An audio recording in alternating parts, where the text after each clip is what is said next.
Ang kwentong ito ay hango sa totoong buhay. Karanasan ito ni Ribyo.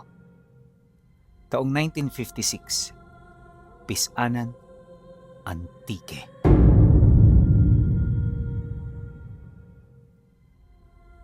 Noon pa man, alam na ng mga tao kung ano ang pamilya nila Ribyo. Pinangingilagan sila ng lahat hindi dahil sa pagiging rebelde niya, kundi dahil sa alaga niyang pinagmumula ng mga kakaibang istorya. Marami ang naniniwala na hindi ganap na tao si Ribyo. Meron siyang alaga, isang nilalang na hindi dapat nabubuhay sa mundo. Isang nilalang na kaugnay ng kanyang katawan at kaluluwa na sumusunod sa lahat ng mga ipinag-uutos niya. Marami ang nakakaalam na hindi siya taong may taglay na karunungan ng kanan. Isa siyang antingero ng kadiliman. At yun mismong ikinakatakot ng mga tao sa baryo. Ngunit ilang beses man nilang subukang paalisin ang pamilya ni Ribyo sa lugar, hindi nila ito magawa-gawa. Lahat na nangangahas ay bigla na lamang nawawala nang walang kahit na anumang bakas. At ang masaklap pa, kapag kinokompronta nila si Ribyo, hindi nila maipagkakaila na nagsasabi ito ng totoo. Hindi yun nagsisinungaling, kaya wala silang mahanap na dahilan at basihan upang ito'y itaboy at mapalayas. Sa loob ng halos 3 dekadang paninirahan, naging maayos naman ang kanilang buhay. Magmula noong tinantanan siya ng mga tao, wala nang nawala sa baryo. Nagagawa na rin niyang tumungo sa sentro para mamili ng mga kailangan at para makisalamuha na rin sa kanyang mga kakilala.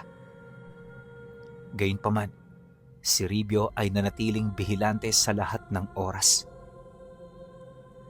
Batid niya nakatiwa-tiwala ang mga ito, ngunit hindi niya tuluyang ibinababa ang kanyang depensa. Para sa kanya, may mga tao pa rin sa baryo na ramdam niyang nagbabalak ng masama. At isa na rito, ang matandang manggagamot na si Mang Bonifacio. Halos doble ang edad nito sa kanya. At kung kaalaman lang ang pagbabasehan, hindi niya yun mapapantayan. Ngunit ibang usapan na pagdating sa kapangyarihan.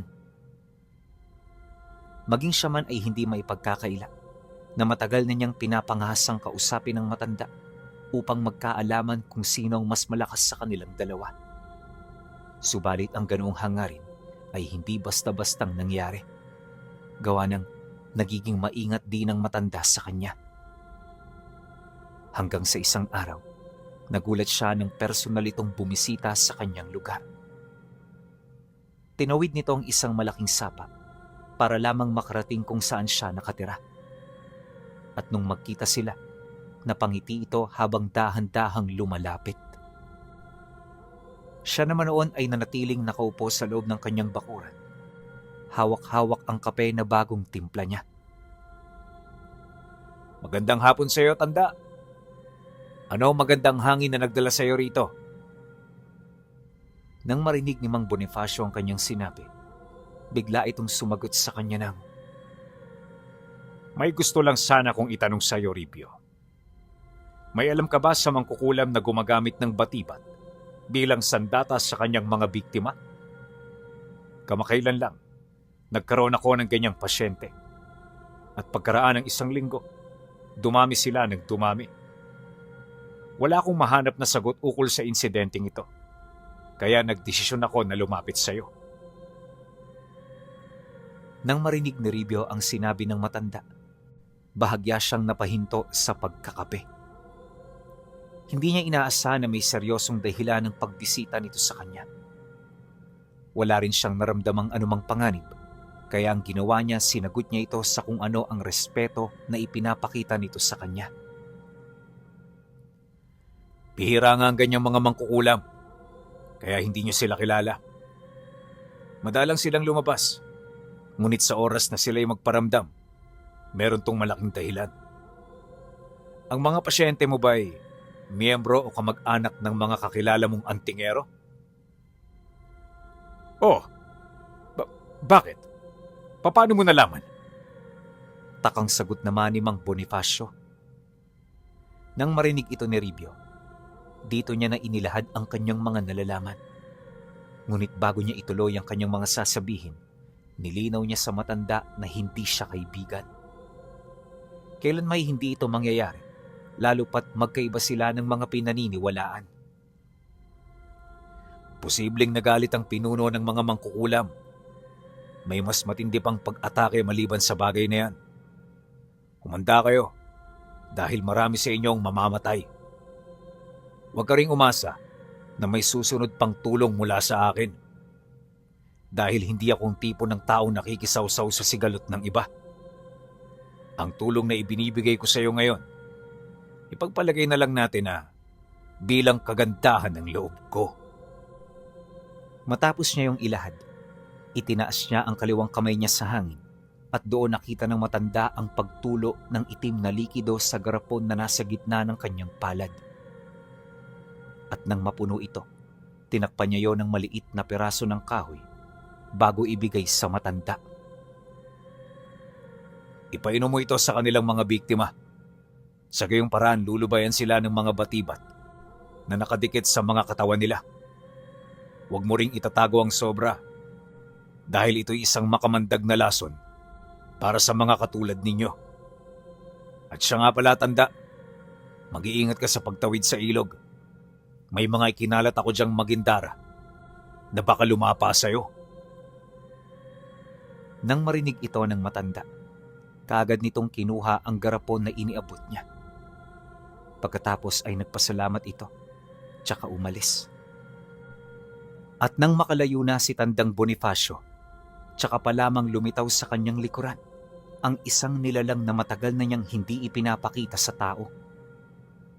Wala itong pangkaraniwang mukha, pinuno. Ang utak nito'y nakalabas, kulay lila ang kanyang balat, at may katawan itong maihahalin tulad mo sa katawan ng isang kambing.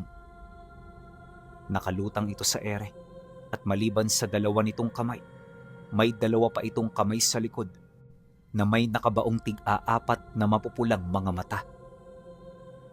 Binabalot din ito ng isang kakaibang presensya na sa sobrang lakas, maaari na itong makita ng mga pangkaraniwang mata. Ayon kay Ribio, ang nilalang na ito ay ang palagi niyang katuwang sa lahat ng panganib at pagkakataon. Hari ito ng lahat ng bangungot at itong pinagmumula ng mga batibat. Nang tuluyang maglaho sa paningin ni Ribio si Mang Bonifacio, nanatiling nakatitig siya sa direksyon ng ilog.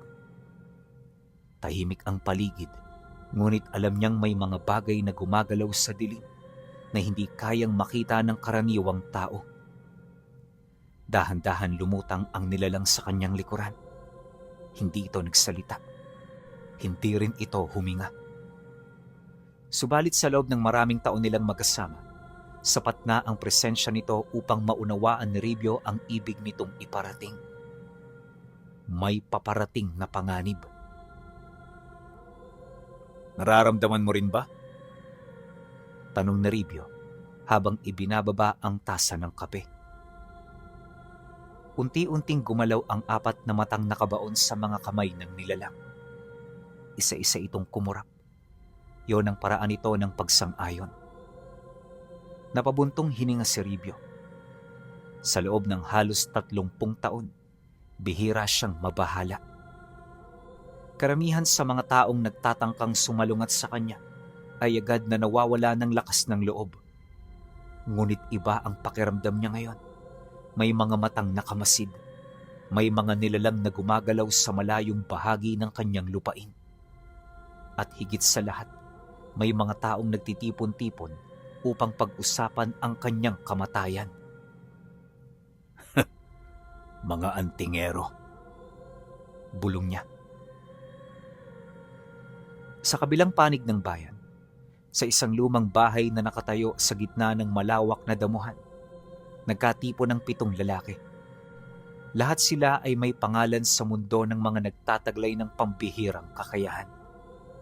Lahat sila ay nakarinig na ng mga kwento tungkol kay Ribio. At lahat sila ay may iisang layunin. Yon ay patayin siya. Sa gitna ng kanilang pulong ay nakaupong isang matandang lalaki na kilala bilang si Argo. Mahaba ang kanyang buhok, maputla ang kanyang balat, at sa kabila ng kanyang katandaan, nananatiling matalas ang kanyang mga mata. Ano na ang balita? Lumapit ang isa sa kanyang mga tauhan. Patuloy pa rin ang pagdami ng mga biktima ng batibat. Nasaan si Mang Bonifacio? Nakipagkita kay Ribyo. Biglang tumahimik ang buong silid. Nagkatinginan ng lahat. Mabigat ang kahulugan ng impormasyong yon. Kung humingi ng tulong si Mang Bonifacio kay Ribio, nangangahulugan lamang na hindi niya kayang kaharapin ang nangyayaring pag-atake. At kung nagpasya namang tumulong si Ribio, mas lalo itong nagpapatunay na malawak ang kaalaman ng lalaking yon. Hindi na tayo maaaring maghintay. Ano hong balak ninyo? Kapag lumakas pa si Ribio, wala nang makakapigil sa kanya. Kaya kailangan na natin siyang tapusin. Tahimik na napalunok ang ilan. Hindi dahil sa tutulos sila, kundi dahil alam nilang hindi simpleng tao ang kanilang kahaharapin. May mga kwento na nagsasabing kayang utusan ni Ribio ang mga aswang. May mga kwento na nagsasabing kaya niyang makipag-usap sa mga nilalang na hindi kabilang sa mundo ng tao. At may mga kwento ring nagsasabing kahit ilang beses mo siyang subukang patayin, may kung anong puwersang nagbabantay sa kanyang buhay. Ngunit para kay Argo, hindi mahalaga ang mga kwento. Ang bawat nilalang ay may kahinaan. At hahanapin natin ang kahinaan ni Ribio. Samantala, ilang oras matapos umalis ni Mang Bonifacio, nakarating na ito sa baryo. Agad niyang ipinainom sa mga biktima ang likidong ibinigay ni Ribio. Isa-isa niyang sinubaybayan ang kanilang kalagayan. At pagsapit ng hating gabi, nagsimulang mangyari ang bagay na hindi niya inaasahan. Ang unang babae na halos 1 linggo nang natutulog ay biglang nagising. Huminga ito ng malalim, pagkatapos ay napasigaw ng malakas. May nakita siyang anino na lumabas mula sa kanyang dibdib. Isang itim na kung anong hugis na gumagapang sa sahig bago tuluyang naglaho. Kasunod nito ay gumaan ang kanyang pakiramdam. Nawala ang paninikip ng kanyang dibdib. Nawala ang bangungot. At sa unang pagkakataon matapos ang maraming araw, nakatulog siya ng payapa.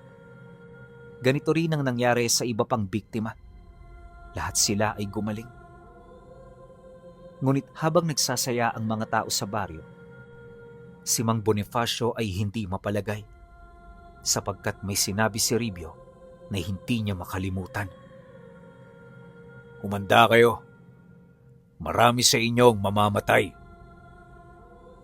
Paulit-ulit yung umuukit sa kanyang isipan.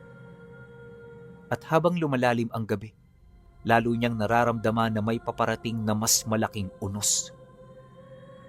Hindi siya nagkamali dahil sa kasalukuyang sandali, sa isang bahagi ng kabundukan, may isang grupo ng mga aswang na nagtitipon-tipon.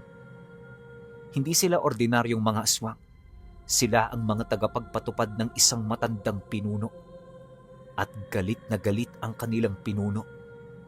May mga kasama silang napatay. May mga plano silang nasira. At naniniwala silang ang dahilan ng lahat ng yon ay si Ribio. Sa gitna ng kanilang pagtitipon ay nakatayong isang matangkad na babae. Mahaba ang kanyang buhok, maputla ang kanyang muka, at kulay dilaw ang kanyang mga mata. Panahon na. Ano ang utos ninyo, pinuno? Wika ng isang aswang na nagtatago sa kadiliman. Dalhin niyo sa akin si Ribio. Buhay man o patay. Sa malayong bahagi ng pisanan, walang kamalay-malay ang karamihan sa mga tao na nagsisimula ng magsanib ang dalawang puwersang matagal nang magkahiwalay. Sa isang panig ay ang mga aswang. Sa kabilang panig ay ang mga antingerong nais puksain si Ribio. At sa gitna ng lahat ng ito, ay ang lalaking matagal nang kinakatakutan ng buong bayan. Habang nakaupo siya sa harap ng kanyang bahay, muling nagsalita ang nilalang sa kanyang likuran sa unang pagkakataon sa loob ng napakaraming taon. At nang marinig ni Ribyo ang mga salitang yon, unti-unting nawala ang kanyang ngiti. Hindi ko inaasahan na magkakaisa sila. Tahimik niyang ipinikit ang kanyang mga mata. Pagkatapos ay tumayo.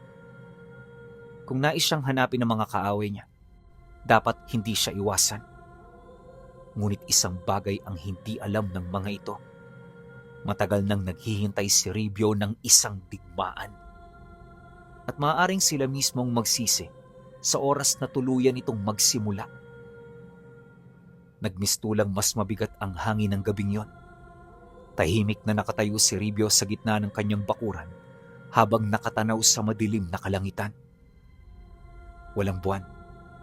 Tanging ang mapupusyaw na liwanag ng mga bituin ang nagbibigay ng anyo sa paligid. Sa kanyang likuran ay nanatiling nakalutang ang nilalang na kinakatakutan maging ng ibang mga nilalang ng dilim. Hindi na ito nagsalita muli dahil hindi na rin kailangan. Sapat na ang babalang ibinigay nito. May paparating at hindi lamang isa. Sa kabilang panig ng ilog, isang grupo ng mga lalaki ang mabagal na sumusulong sa gitna ng kadiliman. 5 sila, pawang armado ng mga bagay na matagal nilang iningatan para sa pagkakataong ito. Wala ni isa sa kanila ang ordinaryong tao. Sila ang mga unang tauhan ni Argo, mga antingerong ipinadala upang subukin ang lakas ni Ribyo. Hindi pa nila layuning patayin ito. Nais muna nilang makita kung gaano nga ba katotoo ang mga kwento tungkol sa kanya. Anong nakikita mo? Tanong ng isa. Lumuhod ang kanilang kasama at idinikit ang palad sa lupa. Ilang segundo itong nanatiling walang imik. Pagkatapos ay unti-unting namutla. Hindi ko maramdaman ang dulo ng lupa. Napatingin ang iba sa kanya. Ha? Anong ibig mong sabihin? Nawawala ang pakiramdam ko kapag sinusubukan kong silipin ang paligid ng bahay niya. Tahimik silang nagkatinginan. Hindi magandang senyales yon. Sa karaniwan, kaya nilang alamin kung may nakaabang na panganib. Ngunit ngayon ay tila may makapal na tabing na humaharang sa kanilang kakayahan. Magpatuloy tayo. Naglakad silang muli. Ngunit makalipas lamang ang ilang minuto, ay sabay-sabay silang napatigil. May narinig silang yabag, parang may naglalakad sa kanilang harapan. Subalit wala silang makita. Muling narinig ang mga yabag. Mas malapit na. Humigpit ang hawak nila sa kanilang mga dala. Ano yun? Bulong ng isa. Walang sumagot. Muling tumunog ang mga yabag. Ngayon ay nasa mismong paligid na nila. Biglang umihip ang malamig na hangin at mula sa kadiliman ay lumitaw ang isang muka. Isang babae, nakayuko ang ulo at hindi gumagalaw.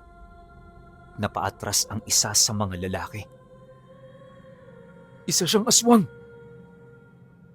Unti-unting nag-angat ng mukha ang babae. At doon nila nakita ang kanyang mga mata na purong itim. Walang puti, tanging malalim lamang na kadiliman. Kasunod nito ay isa pang anyo ang lumitaw. Pagkatapos ay isa pa, hanggang sa mapagtanto nilang napapalibutan na sila. Mahigit 20 aswang ang tahimik na nakatayo sa paligid. Walang nagsasalita, parang naghihintay lamang ng hudyat. Dito tayo nagkamali. Mahinang sabi ng isa. Biglang tumawa ang isa sa mga aswang. Garugal at tila paus na paus. Nakakatindig yon ng balahibo. Kasabay nun ay nagsimula ang pag-atake. Nagkagulo ang buong lugar. May mga anyong sumugod mula sa dilim. May mga aninong biglang sumusulpot sa likuran. Nagliyab ang ilang bahagi ng damuhan dahil sa lakas ng sagupaan. Subalit habang tumatagal ang labanan, unti-unting nababawasan ng grupo ng mga antingero. Sunod-sunod silang bumagsak. Hindi dahil mahina sila, kundi dahil parang pinag-aaralan na ng mga aswang ang bawat galaw nila. Makalipas ang ilang minuto, 2 na lamang ang natira. At nang makita nilang wala na silang pag-asang manalo, mabilis silang tumakas. Hindi sila hinabol, hinayaan lamang silang makalayo dahil hindi sila ang tunay na pakay.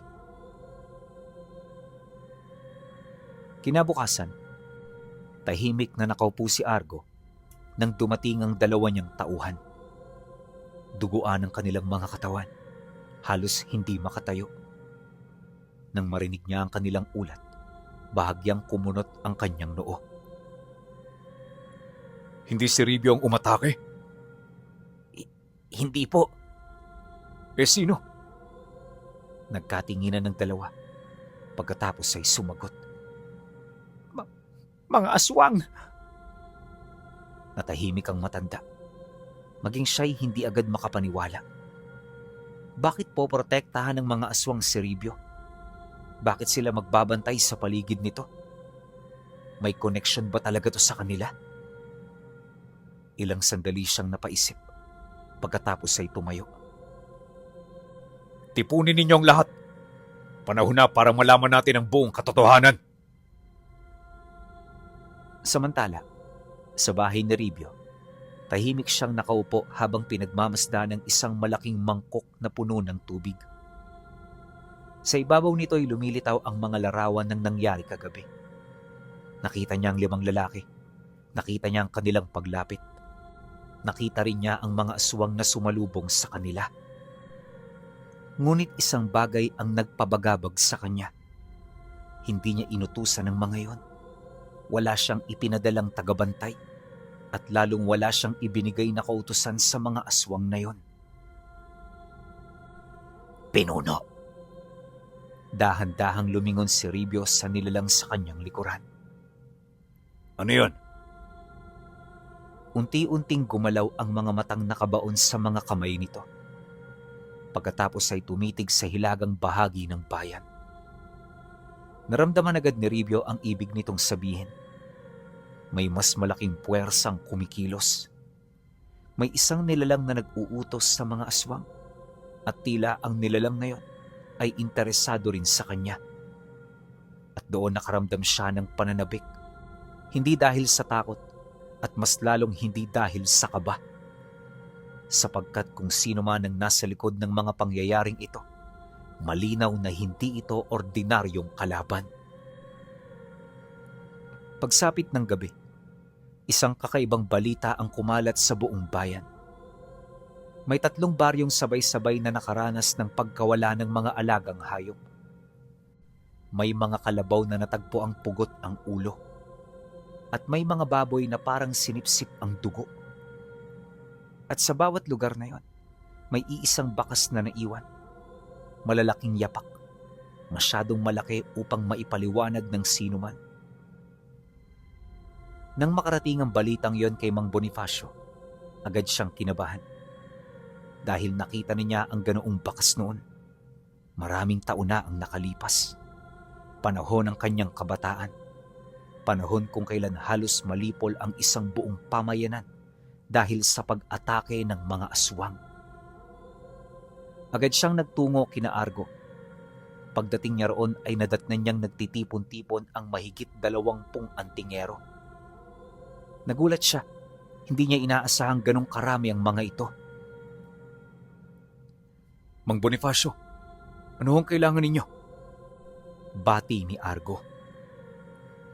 Kailangan ninyong ihinto ang balak ninyo kay Ribio. Biglang natahimik ang lahat. Pero huli na para dyan. Hindi ninyo naiintindihan. At anong dapat naming intindihin? Huminga ng malalim si Mang Bonifacio. Pagkatapos ay sinabi niya ang bagay na matagal na niyang inilihim. Ang mga bakas na natatagpuan sa iba't ibang baryo, tanda yun ng pagdating ng isang matandang pinuno ng mga aswang. Napatingin ang lahat sa kanya. Sigurado ka ba? Oo. Dati ko nang nakita ang mga bakas na yon. At anong nangyari noon? Ilang segundo siyang natahimik.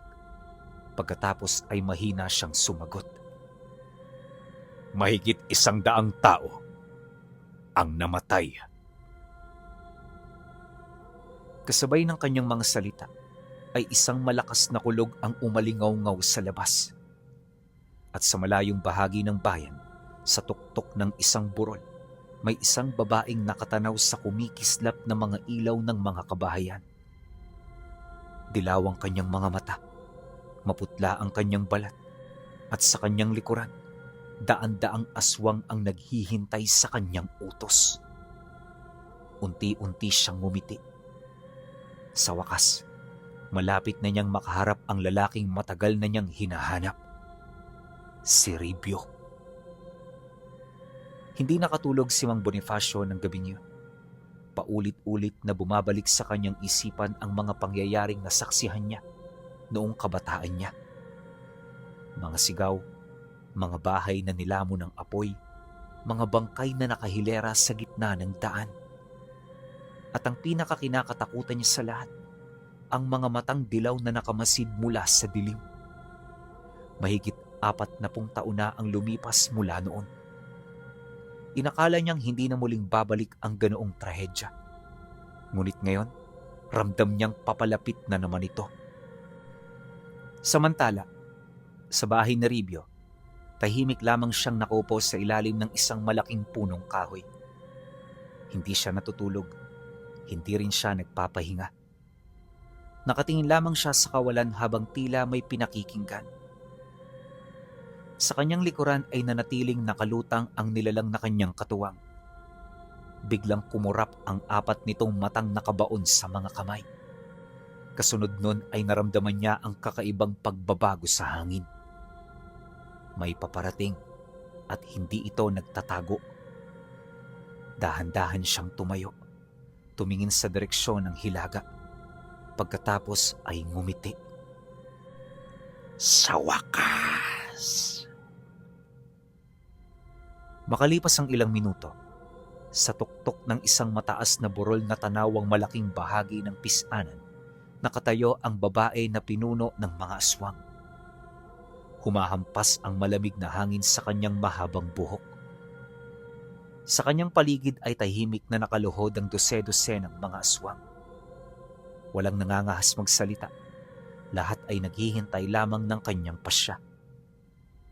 Lumapit ang isa sa kanyang mga tauhan. Pinuno, Hindi siya lumingon. nakita niyo na ba siya? Nakita na namin siya, Pinuno. Totoo ba ang mga kwento? Hindi sapat ang mga kwento upang ilarawan siya. Bahagyang ngumiti ang babae. Yon ang sagot na gusto niyang marinig. Maraming taon na siyang naghahanap ng isang nilalang na maituturing na karapat-dapat na kalaban. At sa wakas, ay natagpuan na niya ito. Anong pangalan mo? Tanong ng kanyang tauhan. Dahan-dahang umangat ang kanyang muka. Matagal nang nakalimutan ng tao ang tunay kong pangalan. Maski kayo nakalimutan nyo na rin. Ngunit noon, tinatawag nila kong Asyon. Tahimik na yumuko ang lahat. Kilala nila ang pangalang yon. Isa yon sa mga pinakamatandang pangalan na ipinasa-pasa ng mga aswang sa bawat salinlahi. Pangalan ng isang nilalang na matagal nang pinaniniwala ang naglaho. Ngunit narito siya ngayon. Mas buhay, mas mabangis, at mas makapangyarihan. Kinabukasan, nagtipon-tipon muli ang mga tauhan ni Argo. Ngunit iba na ang kanilang kalagayan. Hindi na sila kasing tiwala ng dati. Lalo na matapos marinig ang babala ni Mang Bonifacio. Gayunpaman, hindi pa rin umatras si Argo. Para sa kanya, mas lalong kinakailangang mapatay si Ribio. Kung totoo ngang may kaugnayan ito sa pagdating ng mga aswang, lalo lamang itong nagiging panganib. Hindi natin hahayaang manatili siyang buhay. Tahimik ang lahat.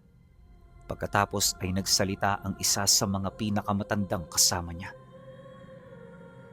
Papaano kung mali tayo? Mali? Papaano kung hindi si Ribio ang dahilan ng lahat ng ito? Hindi siya sumagot. Ngunit sa kanyang muka ay makikitang hindi niya gusto ang tanong. Maraming taon na siyang kinakatakutan ng mga tao. At marami na rin siyang pagkakataon para sakta ng lahat. Natahimik sila dahil alam nilang tama ang sinabi nito. Kung gugustuhin ni Ribio, maaari niyang wasakin ang buong baryo. Ngunit hindi niya ginawa.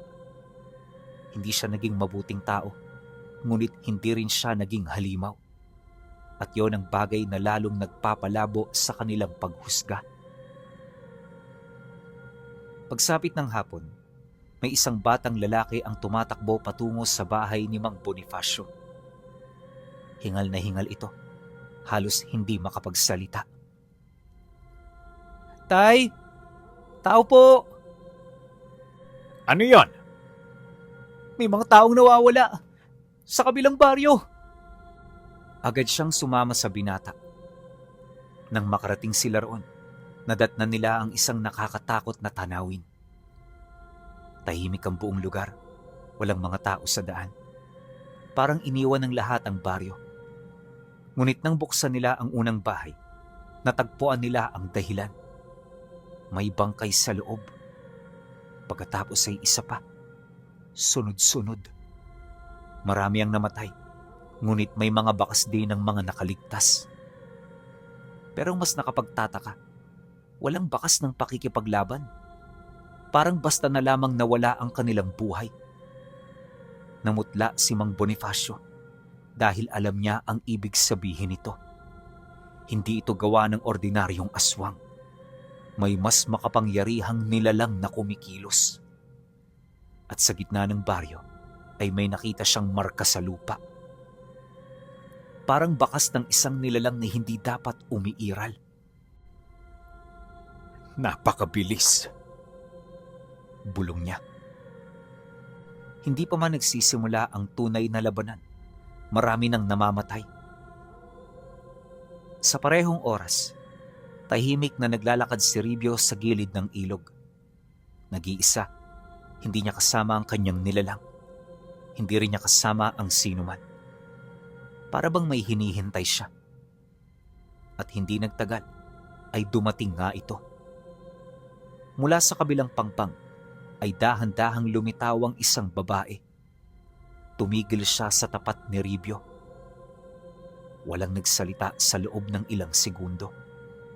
Tahimik silang nagkatinginan at nagpakiramdaman. Parang sinusukat ang isa't isa. Pagkatapos ay ngumiti ang babae. Ikaw pala si Ribio. Tumango siya.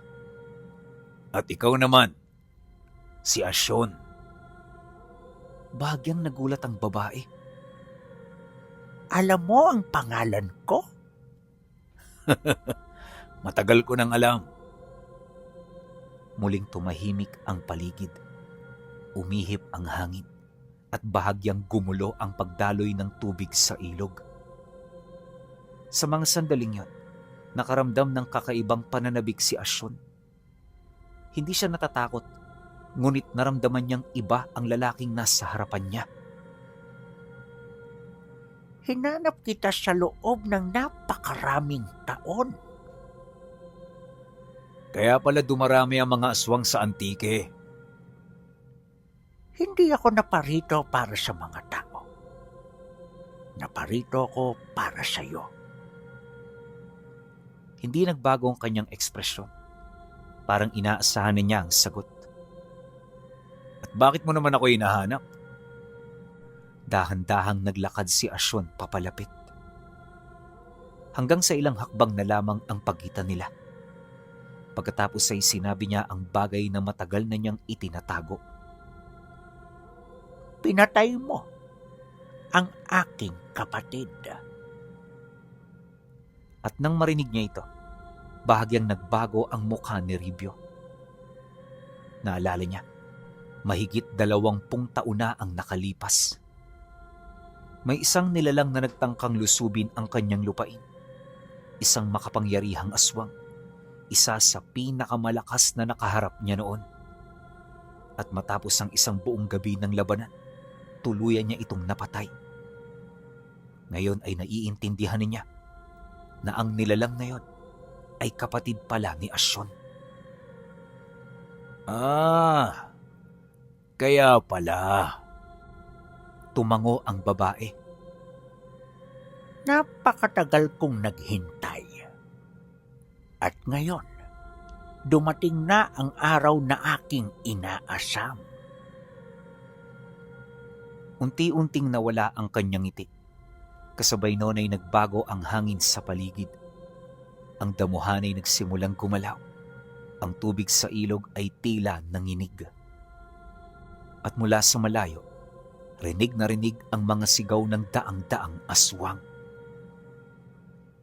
Ngayon, Ribyo, babayaran mo ng dugo mo ang ginawa mo sa kapatid ko. Tahimik na tumingin si Ribyo sa kanya. Pagkatapos ay napangiti. Hindi ngiti ng takot, kundi ngiti ng isang taong matagal nang naghihintay ng karapat-dapat na kalaban. Kasabay nito ay lumitaw sa kanyang likuran ng nilalang na hari ng mga bangungot. Unti-unti nitong ibinuka ang 4 na kamay. Dumilat ang mapupulang mga mata.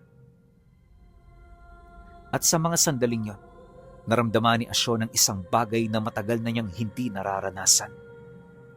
Pag-aalinlangan. Dahil ngayon lamang niya lubos na nakita kung bakit kinakatakutan si Ribyo. At bago pa man makapagsimula ang kanilang sagupaan, pareho nilang alam ang katotohanan. Kapag nagsimula ang labanang ito, hindi lamang mga aswang ang mamamatay, hindi lamang mga antingero, maaaring magbago ang kapalaran ng buong bayan. Naging napakatahimik ng paligid. Ang mga kuliglig na kanina lamang ay maingay na umaawit ay tila biglang naglaho. Maging ang hangin ay parang natakot na dumaan sa pagitan ni Ribyo at Asyon. Magkaharap silang nakatayo sa magkabilang pangpang ng ilog. Walang gumagalaw o nagsasalita. Ngunit sa ilalim ng katahimikang yon ay naglalaban na ang kanilang mga presensya. Unti-unting nagkabitak ang lupa sa paanan ni Asyon. Samantala, sa paligid naman ni Ribyo ay tila kumakapalang dilim. Hindi yon pangkaraniwang anino. Parang may kung anong buhay na nakatago roon. Sa likuran niya ay nanatiling nakalutang ang nilalang. Nakamasid lamang ito sa kanilang kalaban. Subalit ang mga matang nakabaon sa mga kamay nito ay isa-isang nagmulat. At sa bawat pagmulat, lalo pang bumibigat ang paligid. Napansin niyo ni Asyon, at doon naramdaman niyang hindi magiging madali ang kanyang paghihiganti. Ngunit huli na upang umatras. Napakaraming taon niyang hinintay ang araw na ito. Napakaraming dugo na ang dumanak. Napakaraming aswang na ang nawala. Lahat yon ay isinakripisyo niya para makarating siya sa mismong sandaling ito.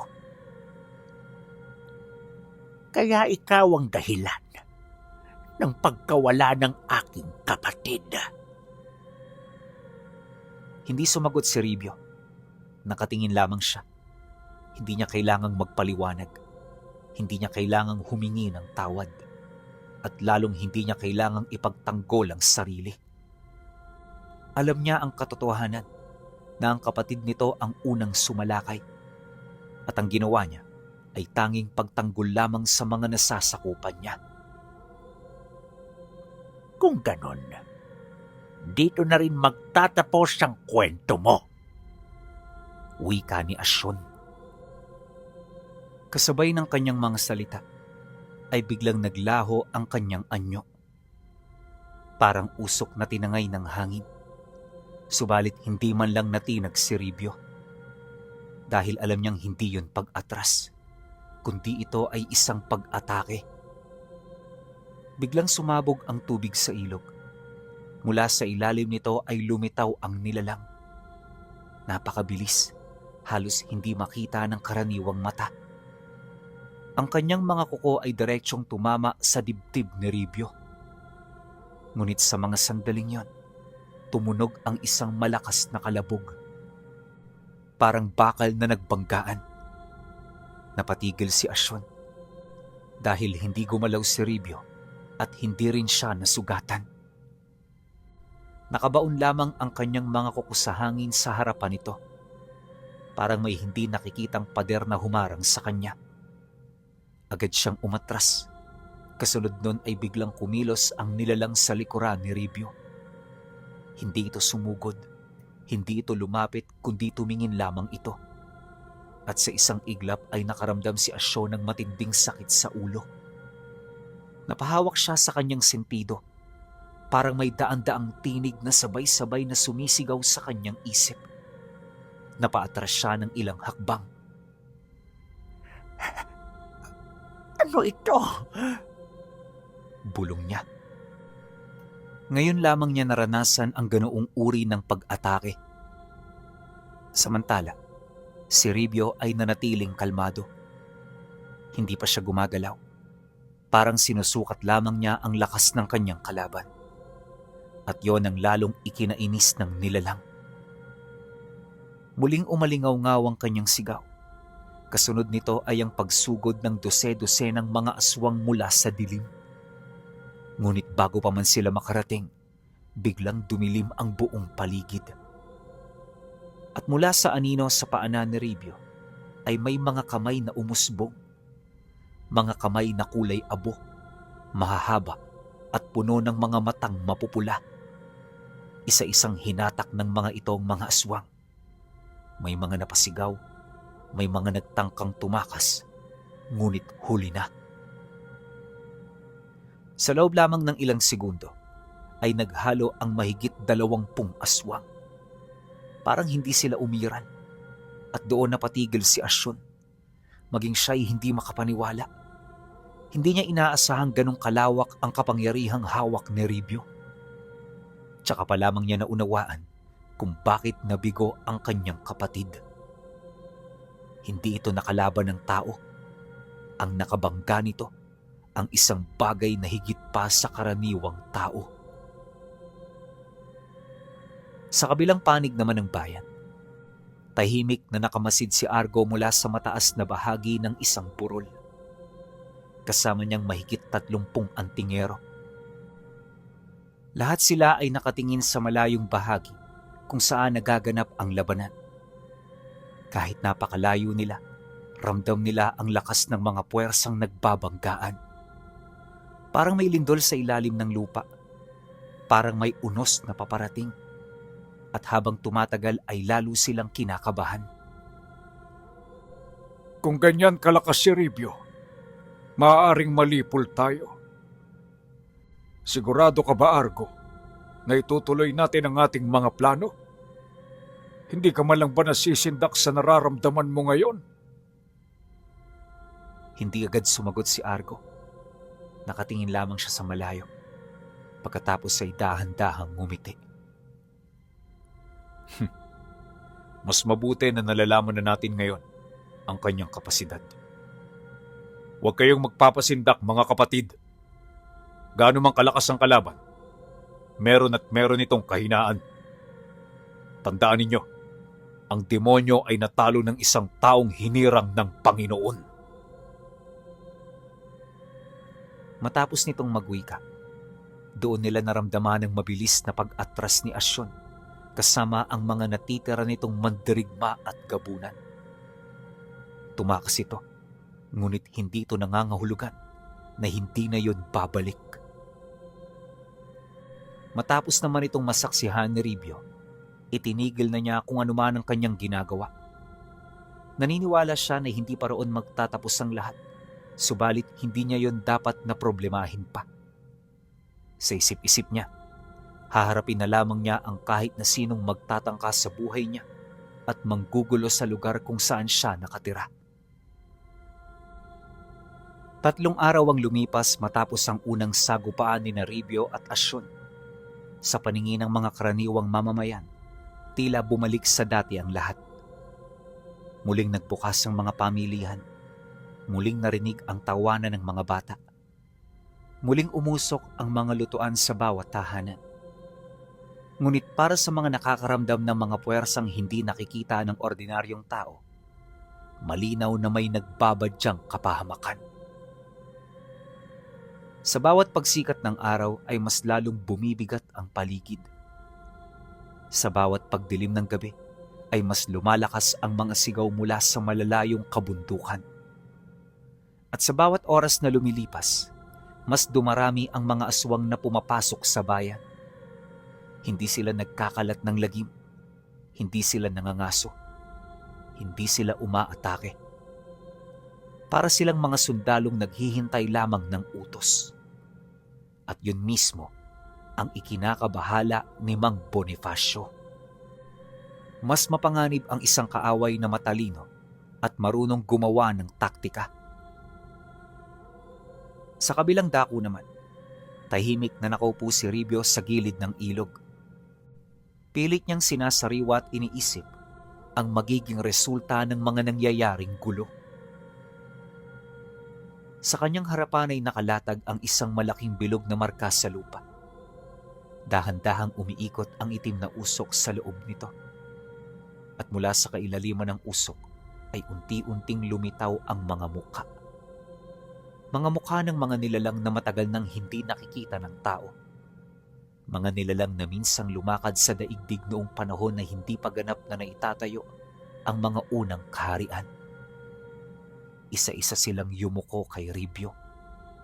Hindi bilang pagsamba, kundi bilang pagkilala. Nang mawala ang huling muka, ay bumukas ang mga mata ng nilalang na palaging kasama niya. At muli itong nagsalita. Malapit na. Hindi malakas ang tinig nito, ngunit umalingaw-ngaw yon sa buong paligid. Parang narinig mismo ng hangin. Alam ko, 3 puwersa ang gagalaw. Tahimik na tumango si Ribyo. Alam niyang malapit na niyang makita ang 3 magkakaibang puwersa na may magkakaibang layunin. Ngunit iisa ang kanilang sentro. Siya. Muling nagsalita ang nilalang. Handa ka na ba? Ngumiti si Ribyo. Matagal na niyang hinihintay ang tanong na yon. Hindi ako ipinanganak para magtago. Biglang kumislap ang mga matang nakabaon sa mga kamay ng nilalang. Kasunod nun ay lumitawang isang napakalaking anyo sa kalangitan. Isa yung dambuhalang nilalang na halos matakpa ng kalahati ng langit. Tumagal lamang yon ng ilang segundo bago naglaho. Ngunit sapat na yon upang maramdaman ng bawat nilalang na may kapangyarihan ang presensyang bumaba sa mundo. Maging si Asyon na nasa tuktok ng bundok ay napalingon. Maging si Argo ay napahinto. Maging ang mga aswang na nakakalat sa iba't ibang bahagi ng Antique ay sabay-sabay na napayuko. Dahil sa loob ng maiksing sandaling yon, ay may bumaba na alaala mula sa sinaunang panahon. Panahon bago pa magkaroon ng mga bayan. Panahon bago pa magkaroon ng mga digmaan. Panahon kung kailan unang nilikha ni Bathala ang mga nilalang na magbabantay sa balanse ng daigdig. At isa sa mga yon, ang kasalukuyang nasa likuran ni Ribyo. Hindi ito demonyo. Hindi rin ito espiritong gaya ng alam ng tao. Isa itong sinaunang nilalang na nilikha upang bantayan ang pagitan ng mga panaginip at realidad. Tagapaghari ng lahat ng bangungot, tagakain ng mga takot, at sa loob ng maraming siglo, ito lamang ang natitirang uri nito. Nang muling bumalik ang katahimikan, ay tumayo si Ribyo.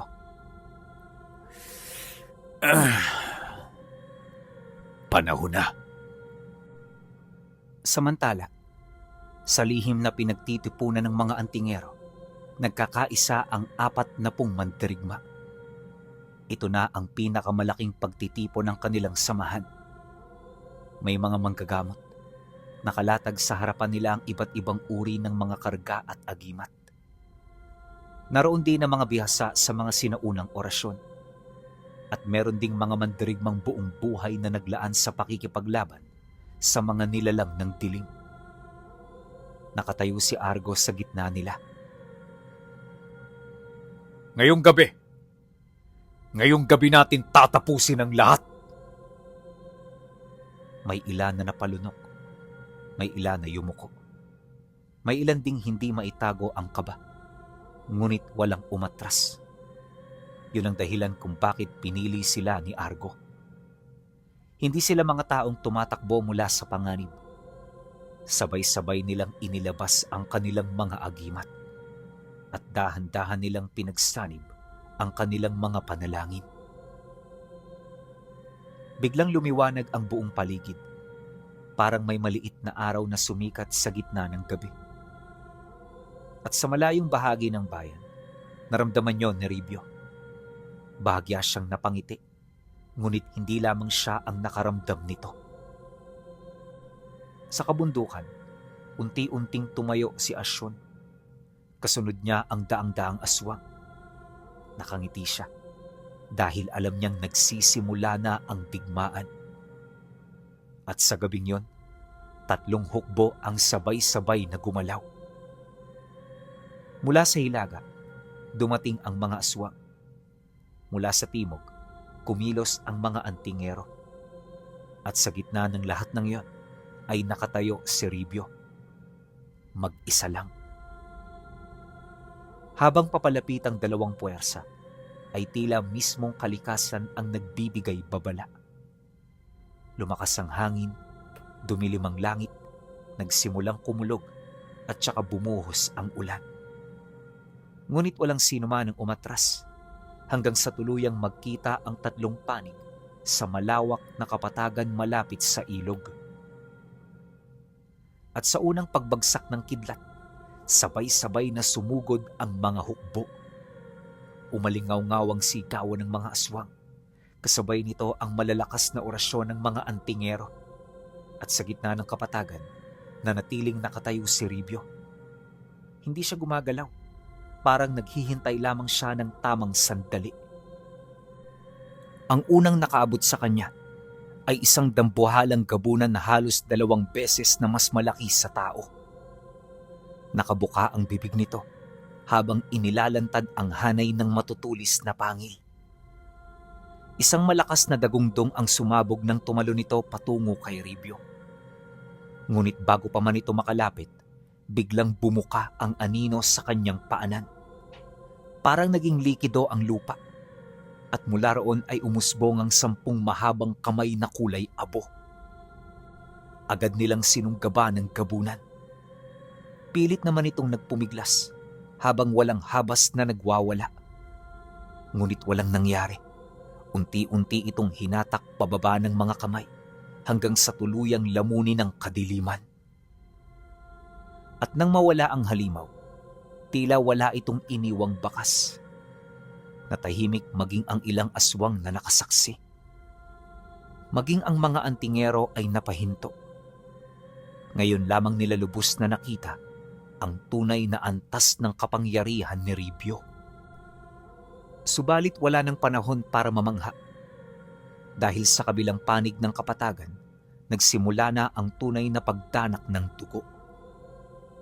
5 aswang ang sabay-sabay na sumalakay sa grupo ng mga antingero. Mabilis silang gumalaw, halos hindi masunda ng mata. Ngunit hindi ordinaryong mandirigma ang kanilang kalaban. Sabay-sabay na umangat ang mga agimat sa leeg ng 3 antingero. Nagliyabang mga ito ng puting liwanag. Kasunod nun ay isang malakas na pagsabog ng enerhiya. 3 aswang ang tumilapon. Ang isa ay nagliyab sa gitna ng ulan. Ang isa na may natanggalan ng ulo. Ngunit bago pa sila makapagdiwang, may lumitaw na anino sa likuran nila. Isang babaeng aswang na may dilaw na mga mata. Hindi siya ordinaryong nilalang. Isa siya sa mga general ni Asyon. Sa isang iglap lamang ay naputol ang leeg ng unang antingero. Kasunod ang pangalawa, pagkatapos ang pangatlo. 3 bangkay ang bumagsak sa lupa. 3 buhay ang nawala sa loob lamang ng ilang segundo. Ipagpatuloy ang pag-atake! Sigaw ni Argo. Umalingaw-ngaw ang kanyang tinig sa gitna ng unos. Agad siyang sumugod. Sa kabila ng kanyang edad, napakabilis pa rin ang kanyang paggalaw. May hawak siyang isang lumang basto na puno ng sinaunang ukit. Sa bawat hampas nito ay may kumikislap na simbolong lumilitaw sa hangin. At sa bawat simbolong mabubuo, may aswang na bumabagsak. Subalit habang tumatagal ang labanan, napagtanto niya ang isang bagay. Hindi si Asyon ang kanyang kalaban. Hindi rin si Ribyo. May mas malaking puwersang nakatago sa likod ng kaguluhan. At tila hinihintay lamang nito na mapagod ang lahat. Samantala, sa gitna ng kapatagan ay nagsimulang maglakad si Ribyo. Parang wala siyang pakialam sa digmaang nagaganap sa kanyang paligid. Ngunit kung saan siya dumaan, doon naglalaho ang mga kaaway. May mga aswang na kusang bumabagsak. May mga aninong nilalamon ng lupa. May mga nilalang na parang nawawala ng isip habang papalapit sa kanya. Para siyang sentro ng isang napakalalim na bangungot. At bawat hakbang niya ay lalong nagpapabigat sa hangin. Naramdaman niyo ni Asyon, mula sa tuktok ng isang malaking bato ay pinagmamasdan niya ang buong labanan. Marami na siyang nasaksihang digmaan. Marami na rin siyang napatay. Ngunit ngayon lamang siya nakaramdam ng ganitong uri ng pangamba. Hindi dahil mahina siya, kundi dahil hindi niya mabasa ang lalaking yon. Si Ribyo ay tila isang hukay na walang lalim, isang lihim na hindi kayang unawain. Dahil ba talaga sa kanya? Kaya namatay ang kapatid ko? Sa unang pagkakataon matapos ang maraming taon, nagkaroon siya ng pagdududa. Ngunit mabilis din itong napalitan ng galit. Dahil sa malayo ay nakita niya ang bangkay ng isa niya pang general. Pinatay ng mga kamay na nagmula sa anino ni Ribyo. At sapat na yon upang muling magliyab ang kanyang puot. Patayin siya! Sigaw niya. Kasunod noon ay ang pag-atake ng mahigit 100 aswang. Parang alon ng kadiliman. Sabay-sabay silang bumagsak mula sa mga puno. Diretso silang sumugod kay Ribyo. Napatigil maging ang mga antingero. Maging si Argo ay napalingon dahil alam nilang walang tao ang makakaligtas sa ganoong uri ng pagsalakay. Ngunit nangyari ang bagay na hindi nila inaasahan. Hindi gumalaw si Ribyo. Sa halip ay dahan-dahan niyang itinaas ang kanyang kanang kamay. At sa mga sandaling yon, nagsalita ang nilalang sa kanyang likuran. Matulog kayo! Umalingaw-ngaw ang tinig nito. Parang sabay-sabay na nagsalita ang libu-libong nilalang. Biglang tumigil ang buong paligid. Ang ulan, ang hangin, maging ang kulog, parang huminto ang oras. At kasunod nun, Isa-isang bumagsak ang mga aswang. Hindi sila patay, kundi parang natutulog lang silang lahat. Ngunit hindi ordinaryong tulog. Dahil habang nakahandusay sila sa lupa, nagsimula silang sumigaw, umiyak, may mga nagmamakaawa, may humihingi ng saklolo. Parang nakulong sila sa pinakamasamang bangungot na maaari nilang maranasan at walang paraan upang makatakas. Napaatras si Asyon. Ngayon lamang niya naunawaan. Ang nilalang na nasa likuran ni Ribyo ay hindi basta-basta bantay. Hindi ito alaga. Isa itong sinaunang puwersa. Isang bagay na minsang kinatakutan maging ng mga unang nilalang ng daigdig. At marahil ay mas matanda pa ito kaysa karamihan sa mga Diyos na sinasamba ng tao. Nanginginig na napatingin si Asyon sa kalangitan at sa unang pagkakataon sa loob ng napakaraming siglo, nakaramdam siya ng takot. Ngunit bago pa man siya makapagpasya kung lalaban o aatras, may nangyaring mas nakakagulat. Isang napakalakas na pagsabog ng liwanag ang sumabog mula sa timog. Napatingin ang lahat, maging si Ribyo, maging ng kanyang kasama. At nang humupa ang nakakasilaw na liwanag, may nakita silang isang figura. Nakatayo ito sa gitna ng naglalagablab na puting apoy. Matangkad at may hawak na isang mahabang sibat na tila yari sa mismong kidlat. Napatigil si Argo, namutla si Mang Bonifacio, at maging si Asyon ay napakunot noo. Dahil kilala nila ang simbolong nakaukit sa dibdib ng bagong dating. Isang simbolong matagal nang hindi nakikita sa mundo. Simbolo ng sinaunang tagapagbantay. Simbolo ng mga unang mandirigma ni Bathala. At nang magsalita ang lalaki, parang umalingaw-ngaw ang kanyang tinig sa buong kalupaan. Natagpuan ko rin kayong lahat. Kasabay ng kanyang mga salita ay muling kumulog ang kalangitan. At doon napagtanto ni Ribyo ang isang bagay. Mali silang lahat. Hindi si Asyon ang pinakamalaking panganib. May isa pang puwersang matagal nang nagmamanman mula sa dilim. At ngayon, tuluyan na itong nagpakita. Nagmistulang tumigil ang buong daigdig.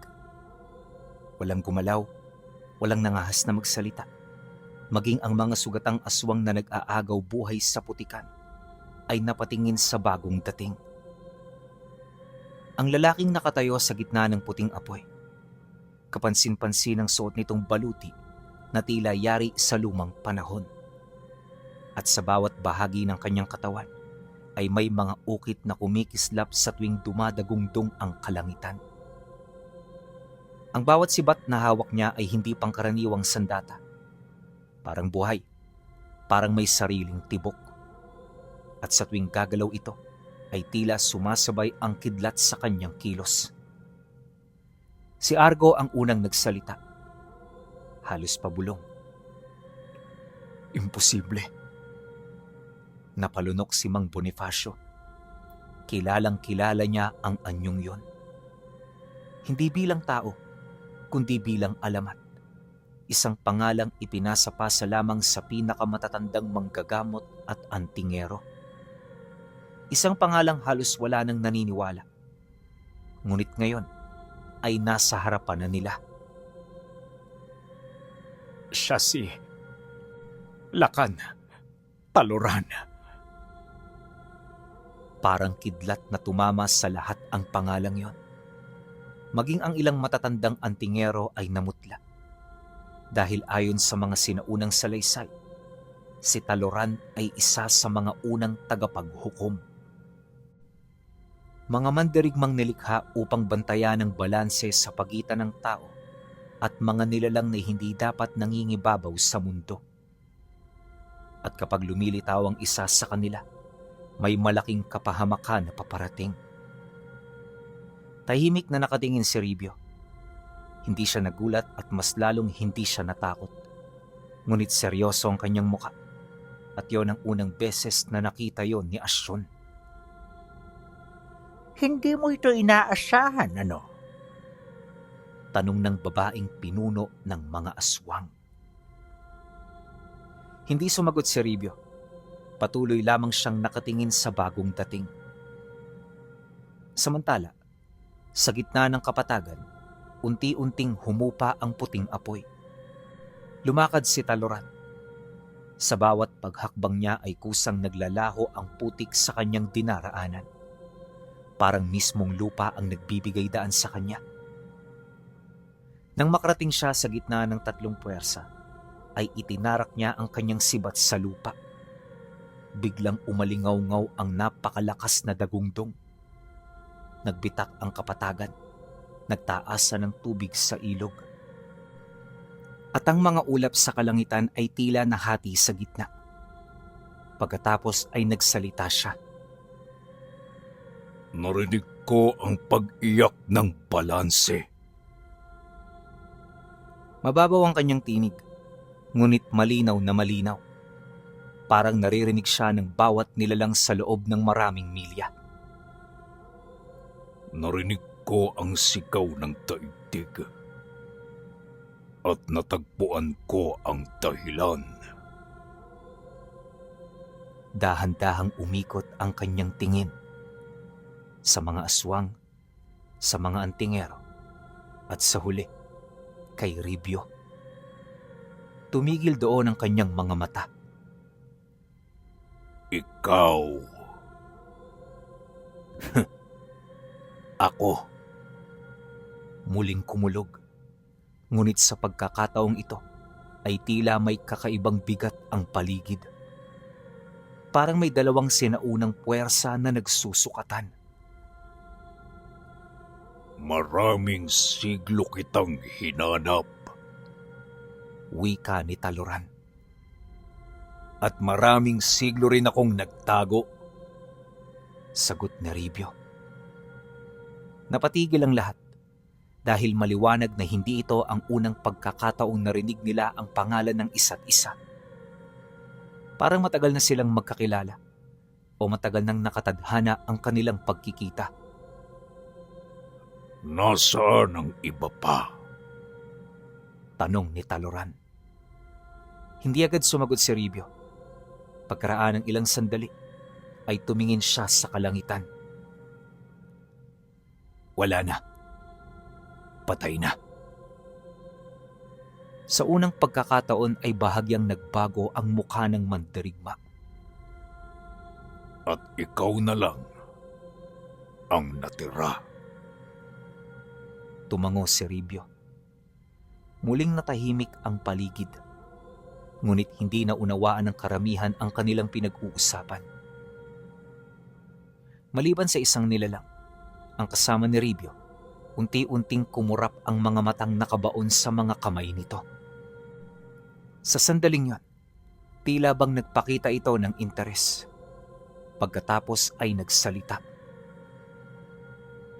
Tagapaghukom. Napalingon si Taloran. At nang makita niya ng malinaw ang nilalang, biglang tumalim ang kanyang mga mata. Ikaw pala. Parang may sinaunang alaala na muling nabuhay sa kanyang isip. Akala ko'y naglaho ka na. Marami ang nag-akala ng ganun. Sa pagkakataong yon, mas lalo pang nalito ang lahat. Dahil ngayon lamang nila nakita ang sinumang makipag-usap ng ganon sa nilalang na kinakatakutan maging ng mga aswang. Parang magkapantay sila. Parang pareho silang nagmula sa iisang panahon. At marahil, mas matanda pa sa kasaysayang alam ng tao. Biglang humakbang si Taloran. Kasunod nun ay nagliwanag ang kanyang sibat. Napatras ang mga aswang, maging ang ilang antingero, dahil naramdaman nila ang kapangyarihang nagmumula rito. Hindi yun simpleng lakas, kundi isang kapangyarihang nilikha upang humatol, upang magwakas at upang pumatay. Ribyo, hinahamon kita. Nabigla ang lahat dahil walang sino man ang nag-akalang ganong kabilis darating ang sandaling yon. Ngunit si Ribyo ngumiti lang. Sa wakas, Parang matagal na rin niyang hinihintay yon. Unti-unti siyang naglakad pasulong.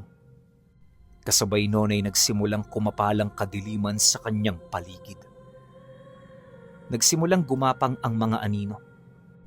Nagmulat ang lahat ng mata sa mga kamay ng kanyang kasama.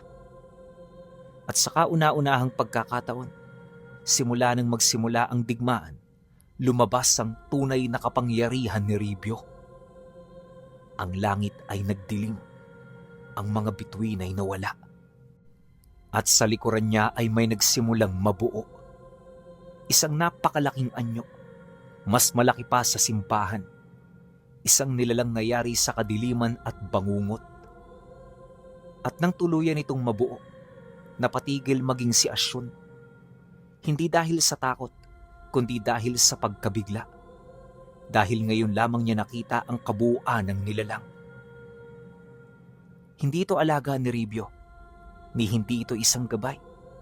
Isa itong sinaunang diwatang may mataas na katungkulan sa kadiliman. Isang nilalang na minsang binanggit lamang sa mga alamat ng unang panahon. At nang makita yon ni Taloran, bahagya siyang napangiti. Hindi ngiti ng tuwa, kundi ngiti ng isang mandirigmang sa wakas ay natagpuan ng kalabang matagal niya nang hinahanap. totoo nga.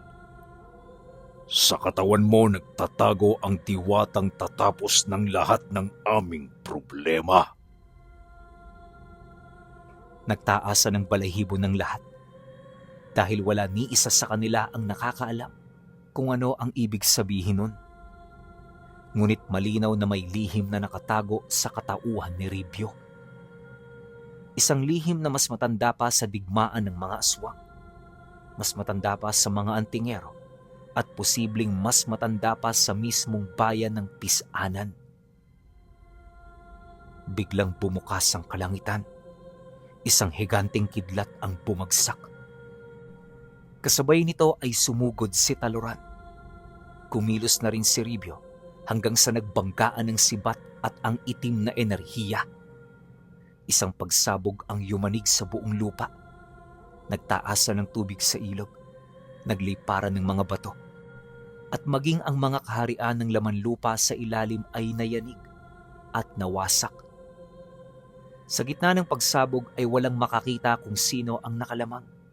Ngunit iisa lamang ang malinaw. Ang tunay na digmaan ay nagsisimula pa lamang. At sa pagkakataong ito, hindi na lamang buhay ni Ribyo ang nakataya, kundi ang lihim ng isang sinaunang panahon na matagal nang ibinaon sa limot.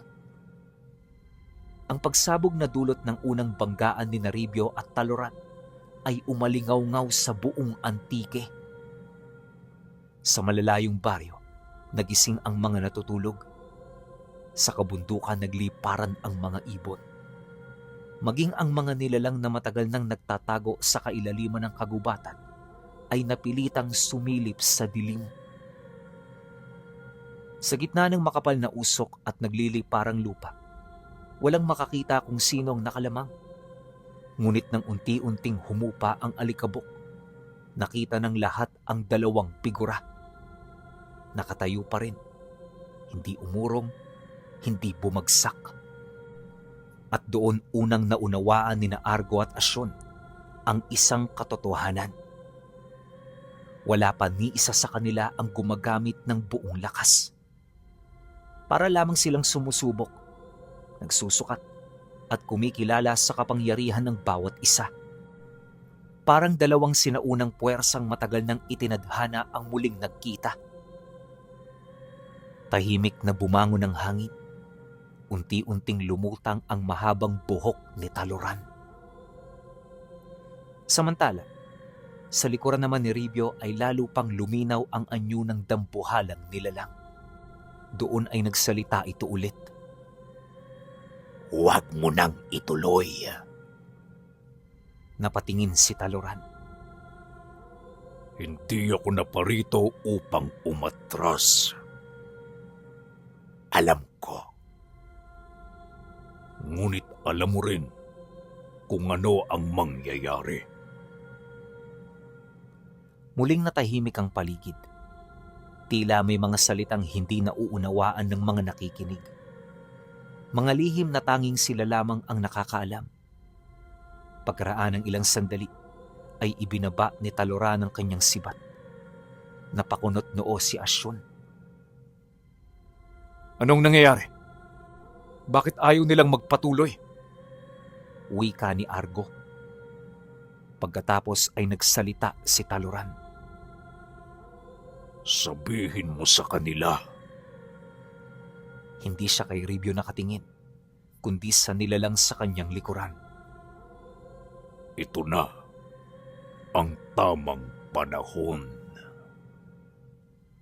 Unti-unting kumurap ang mga matang nakabaon sa mga kamay nito. At sa isang iglap ay nagbago ang paligid. Parang may malaking pader na nabasag sa pagitan ng kasalukuyan at nakaraan. Nagliyab ang kalangitan. Hindi sa apoy, kundi sa mga alaala. At nakita ng lahat. Nakita nila ang isang panahong wala pang mga bayan. Wala pang mga simbahan. Wala pang mga kaharian. Panahon kung kailan ng mga nilalang ng daigdig ay malayang naglalakad sa lupa. Mga higante, mga espiritu, mga bantay ng dagat, mga tagapangalaga ng hangin, at sa panahong yon ay may mga nilalang na nilikha upang bantayan ang balanse. Isa rito ang nilalang na kasama ni Ribyo, tagapagbantay ng pagitan ng panaginip at realidad. Ngunit hindi ito nag-iisa. Marami sila noon. At kasama nila ang mga tagapaghukom tulad ni Taloran.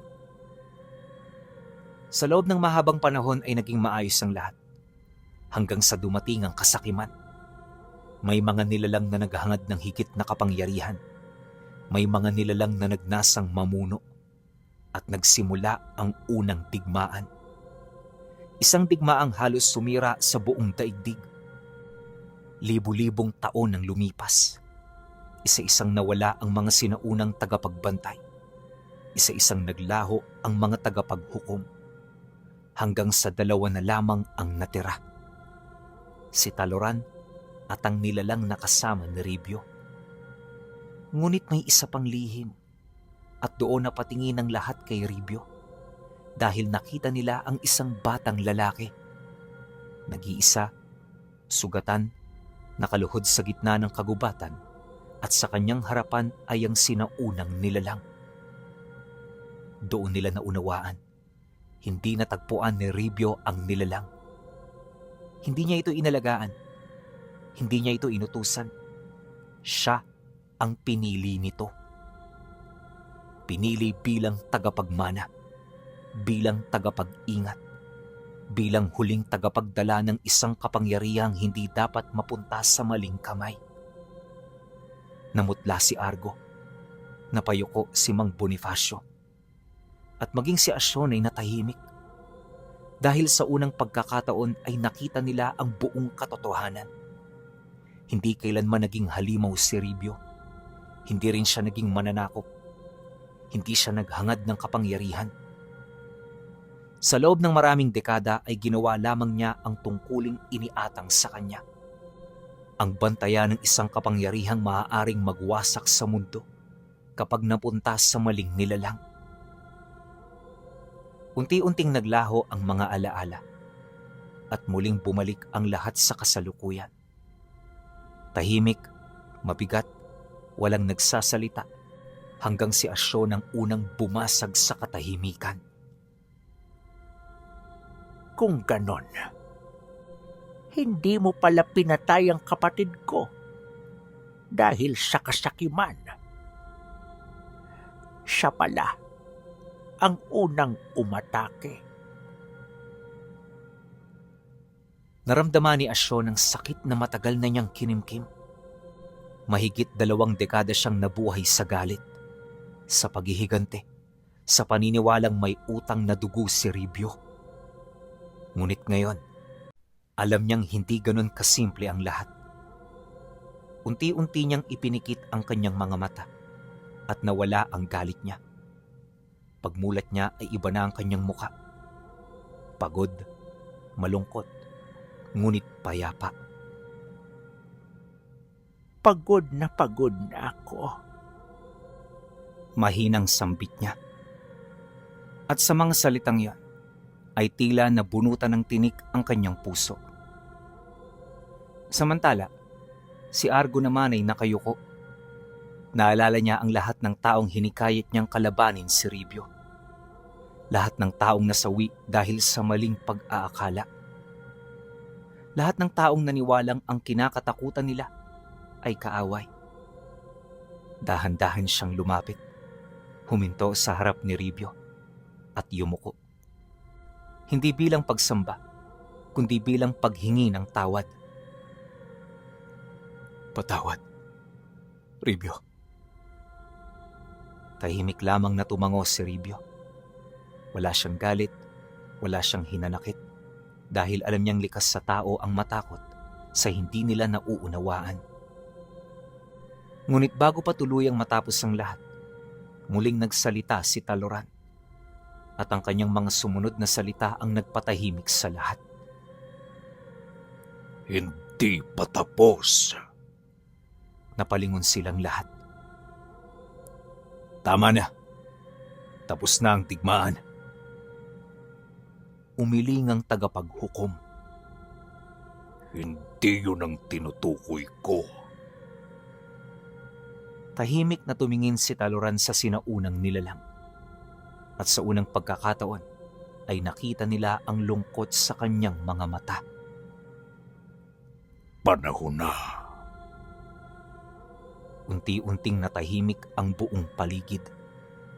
Maging ang nilalang sa likuran ni Ribyo ay hindi gumalaw. Parang matagal na nitong hinihintay ang mga salitang yon. At doon na unawaan ni Ribyo ang dahilan kung bakit dumating si Taloran. Hindi para patayin siya, hindi para siya ay husgahan, kundi upang ihatid ang wakas. Dahil ang kanilang panahon ay tapos na. Ang panahon ng mga sinaunang tagapagbantay. Ang panahon ng mga tagapaghukom. Ang panahon ng mga nilalang na nauna pa sa kasaysayan. Unti-unting lumiwanag ang katawan ng sinaunang nilalang. Isa-isang pumikit ang mga matang nakabaon sa mga kamay nito. Nagulat si Ribyo. Sa loob ng maraming dekada ay hindi niya ito nakitang mahina. Hindi niya ito nakitang pagod. Ngunit ngayon ay tila unti-unti itong nawawala. Wag! Mahina niyang sambit. At doon, naramdaman niyang muli siyang naging batang ulila. Muling nagsalita ang nilalang. Ngayon ay mas banayad na ang tinig nito. Nagampanan mo na ang iyong tungkulin, Ribyo. Wag. Hindi pa. Tapos na. Tahimik itong ngumiti. Ito na ang tamang panahon para mabuhay ka bilang tao. Unti-unting nagliwanag ang kalangitan. Huminto ang ulan, humina ang hangin. At sa gitna ng kapatagan ay nagsimulang maglaho ang nilalang. Walang pagsabog, walang dagungdong, tanging liwanag lang. Malinis, tahimik at payapa. Habang unti-unti itong nagiging mga munting sinag, naalala ni Ribyo ang lahat. Ang unang pagkikita nila, ang mga panahong magkasama silang naglakbay, ang mga gabing siya lamang ang kanyang kausap, ang mga digmaang magkasama nilang nalampasan. At ngayon, ito na ang wakas. Nang mawala ang huling sinag ng liwanag ay napaluhod si Ribyo. Hindi dahil sa sakit, kundi dahil sa pangungulila. Tahimik ang buong kapatagan. Walang nangahas na magsalita dahil alam nilang nasaksihan nila ang pagtatapos ng isang panahon. Lumapit si Taloran at inilapag ang isang kamay sa balikat ni Ribyo. Maraming salamat, mortal. Yun lang ang sinabi nito. Pagkatapos ay tumingala siya sa kalangitan at unti-unti ring nagliwanag ang kanyang katawan. Kasunod nito ang mga sinaunang simbolo sa kanyang baluti. Pagkaraan ng ilang sandali, naglaho rin siya. Kasama ng hangin, kasama ng mga alamat. At sa araw na yon ay natapos ang digmaan, natapos ang paghihigante, natapos ang takot. Lumipas ang maraming taon. Muling naging payapa ang pisanan. Muling namuhay ng tahimik ang mga tao. Nawala ang mga aswang na sumunod kay Asyon. Ang ilan ay nagkubli sa malalayong lugar. Ang iba naman ay tuluyang iniwan ang kanilang dating pamumuhay. Si Argo ay naging tagapayo ng mga manggagamot. Si Mang Bonifacio ay nagpatuloy sa pagtulong sa mga tao hanggang sa kanyang huling hininga. At si Asyon, minsan ay nakikita sa malalayong kabundukan. Hindi na bilang pinuno ng digmaan, kundi bilang isang nilalang na naghahanap ng kapayapaan. Samantala, si Ribyo ay nanatili sa kanyang tahanan sa tabi ng ilog. Ngunit hindi na bilang kinakatakutang antingero, hindi na bilang bantay ng sinaunang kapangyarihan, kundi bilang isang matandang lalaki na sa wakas ay natutong mamuhay para sa kanyang sarili. At sa tuwing sumasapit ang gabi, minsan ay napapatingin siya sa kalangitan. At sa pagitan ng mga bituin, parang nakikita niya ang 4 na mapupulang matang nakatingin sa kanya. Tahimik at puno ng pagmamalasakit. Pagkatapos ay napapangiti siya dahil alam niyang may pagkakaibigang hindi kailanman mawawala. At kahit matapos ang panahon, kahit matapos ang alamat, kahit matapos ang lahat-lahat, mananatili sa kanyang puso ang kanyang kaibigan na siyang gumabay sa kanya para bigyan siya ng titulo na si Ribyo, ang pinakamalakas na antingero ng kadiliman sa buong Antique.